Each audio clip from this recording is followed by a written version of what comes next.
আমি প্রায় সবাইকে চিনি। সাভারের বিভিন্ন শ্রেণীর বিভিন্ন এলাকা আলোকিত ব্যক্তিরাই আমার সামনে বসে আছে। আজকে এই এত আলোকিত মানুষের মাঝে উপস্থিত থাকতে পেরে আমি নিজেকে ধন্য মনে করছি। আজকে আমরা যারা এই কবরস্থানের জন্য সাহায্য সহযোগিতা করছি, এটা প্রধান অতিথির জন্য নয়, সভাপতির জন্য নয়, আমি আমার জন্য করছি। তাই এখানে অনেকে অনুদান দিয়েছেন, অনেকে অনুদান দিবেন। আমি খুব ছোট মানুষ, ক্ষুদ্র মানুষ, তাই আমি ঘোষণা দিতে বলেছি, তাই ঘোষণা দিচ্ছি।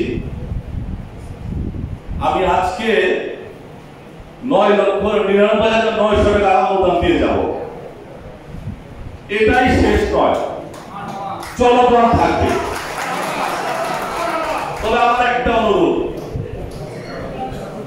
যখন এই রাস্তায় আমি যাই, আমার কাছে কেন যেন মনে হয় আমি শেষ সময়টা এখানেই থাকবো।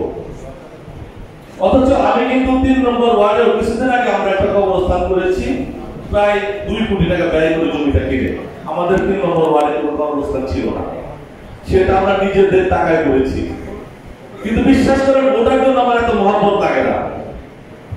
আমি যখন তার কবরস্থানের সাথে যাই, আমার কাছে কেন যেন মনে হয় আমার শেষ সময়টা, আমার শেষ জীবনটা আমার এখানে যাবে আমার মৃত্যুর পরে।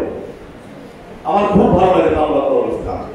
তাই আমি আজকে আপনাদের সবাইকে অনুরোধ করবো এবং আসলকে ব্যক্তিগতভাবে অনুরোধ করবো, আজকের পর থেকে যেন ওই বায়না সূত্রে সাইনবোর্ডটা না থাকে। আজকের পর থেকে ওই সাইনবোর্ডটা আর দেখতে চাই না, দেখতে ভালো লাগে না। কারণ এটা আমি জানি, আমি অনেক আগে থেকে জানি এই জমিটা কবরস্থান টার্গেট করে রেখেছে, কবরস্থান নিবে।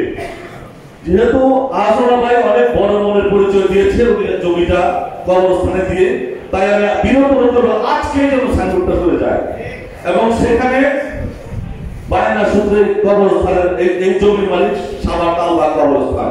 তাই আমি আমার বক্তব্য দীর্ঘায়িত করবো না। সবাইকে ধন্যবাদ জানাই।